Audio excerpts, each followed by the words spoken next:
Gentrification is when richer people, businesses and homes move into a neighborhood and they push out the working class and the poor. Many people have been provided or given misinformation, so they're very confused of what the project actually is. A lot of people think the project is multi-million-dollar condos. They think it's these high-end shops. Any change, of course, is going to make a difference, but we wanted to do something that was very positive that anyone, if they choose to, could participate in. You can see these buildings creeping up, right? You can, by the month, you can see that spreading like a cancer.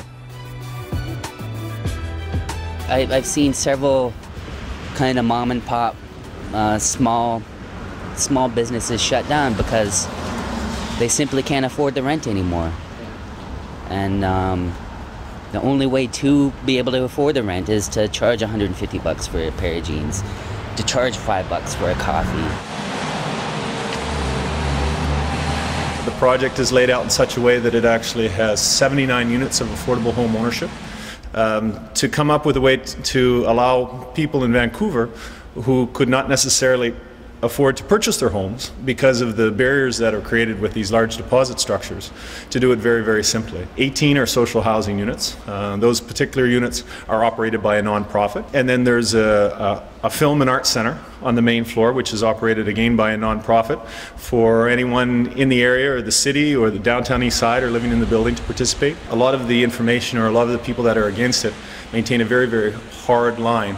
And no matter what the project was going to be in there, they'd never be satisfied. So we can just work very hard to do the best possible thing that we can, provide this housing that's needed, definitely needed, and move forward.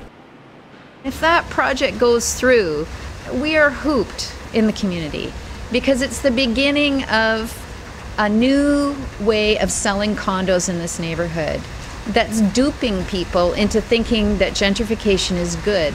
They've got about 12 units in that condo project for the poor. And the 12 social housing units for the poor won't make up for the rent increases that are going to happen next door and around that part of the neighborhood. But we're going to fight tooth and nail to keep the property values low and to have a place where low-income people can thrive and be safe and have a decent life and have a community. And we are a community.